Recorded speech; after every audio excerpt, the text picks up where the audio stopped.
Dan yang terakhir, papan plywood disambung dengan menggunakan paku. Ini adalah proses pemasangan big casting.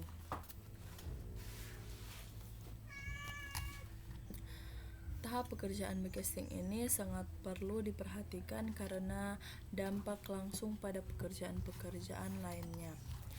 Terdapat beberapa hal yang harus diperhatikan dalam pekerjaan big casting, yaitu big casting dipasang dengan rapat sehingga mempunyai bentuk yang tetap dan tidak terjadi kebocoran. Yang kedua, big casting harus terbuat dari bahan yang baik, tidak mudah diserapi oleh air atau adukan beton apabila melakukan pengecoran. Dan yang terakhir, setelah semua selesai dipasang, perlu dicek kembali secara merata dari cetakan agar dimensinya sesuai dengan perencanaan. Nah, yang ketiga adalah pekerjaan pembesian. Pekerjaan pembesian atau pemasangan tulangan pada pelat lantai dan balok dilakukan secara bersamaan dan dilakukan langsung di tempat setelah pemasangan big casting pelat, lantai, dan balok. Tahap pemasangan tulangan pelat lantai adalah sebagai berikut. Yang pertama, dipasang tulangan bawah lapis 1 di atas beton decking dengan ketebalan 2 cm. Tulangan ini dipasang melewati tulangan atas balok. Yang kedua, dipasang tulangan bawah lapis 2 di atas lapisan 1 dengan arah tegak lurus lapis 1, kemudian persilangan tulangan diikat dengan kawat beton.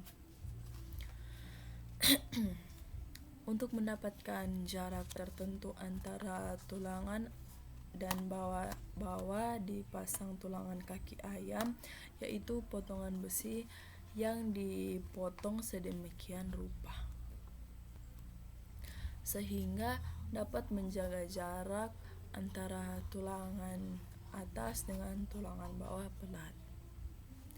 Ini adalah foto dokumentasi saat pekerjaan pembesian pelat lantai dilakukan.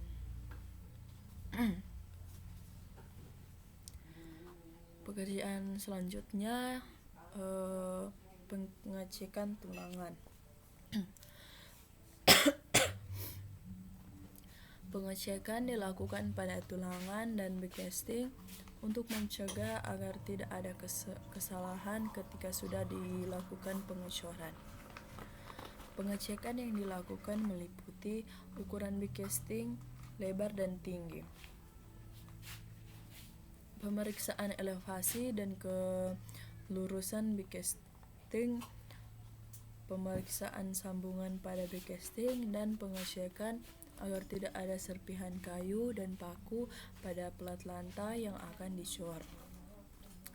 Setelah proses yang sebelumnya telah selesai, maka selanjutnya adalah proses pembesian. Pembesian dilakukan pada daerah yang akan dicor dengan menggunakan air kompresor.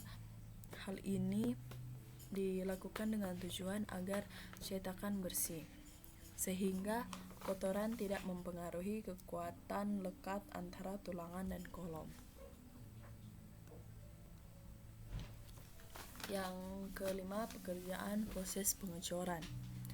Pekerjaan pengecoran diadakan setelah pemeriksaan dan pembesian area pengecoran dilakukan. Proses pelaksanaan pengecoran pelat lantai dapat dilakukan dengan sebagai berikut. Yang pertama, sebelum dicor antara beton baru dan beton lama diberi kalbon atau lem beton terlebih dahulu agar beton saling mengikat. Beton dari truk ready mix dialirkan ke concrete pump. Yang ketiga, Dari concrete pump, beton ready mix akan dipompa dan dialirkan ke elemen struktur yang akan dicor. Pompa dapat disesuaikan dengan cara disambung atau dilepas, serta terdapat pemutar pipa sehingga penuangan beton dapat dilakukan secara merata. Berikutnya, segera setelah beton dituang, maka beton diratakan dengan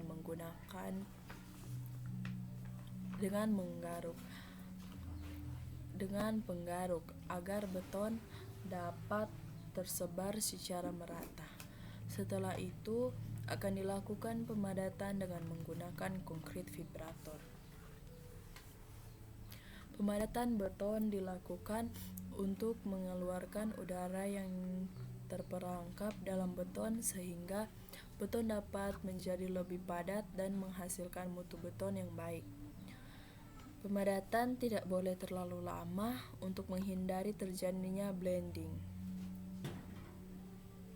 Biasanya pemadatan tidak boleh dilakukan lebih dari 30 detik. Setelah beberapa saat, maka permukaan beton akan diratakan dan diperhalus menggunakan papan kayu. Ini adalah proses pengecoran pelat lantai. Kita masuk di pekerjaan selanjutnya, yaitu pekerjaan kolom struktur. Alat yang digunakan: 1 mesin bar bender, 1 mesin bar cutter, 1 concrete pump, 1 truk mixer, dan alat tukang. Bahan yang digunakan: besi beton multiplex, kayu beton, paku, kawat besi, campuran beton. Jumlah pekerja: 1 surveyor, 4 tukang, 3 operator concrete pump, 1 supir truk mixer. Dan masalah yang terjadi dalam pekerjaan ini ialah kurangnya air dalam campuran beton yang akan dipakai untuk pengecoran kolom.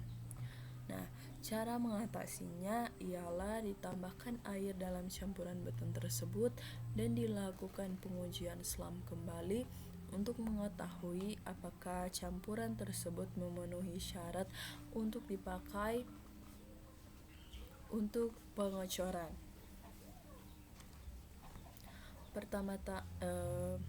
Pertama-tama dilakukan marking kolom dengan menggunakan truss station, di mana ukuran diambil dari titik as bangunan, kemudian dilakukan pemasangan stek tulangan kolom. Ini adalah foto dokumentasi proses pekerjaan marking kolom. Yang kedua, pengadaan material tulangan kolom. Ini adalah foto dokumentasi pribadi yang saya ambil di lokasi proyek saat penurunan besi dari truk ke lokasi proyek atau tempat penyimpanan material tulangan.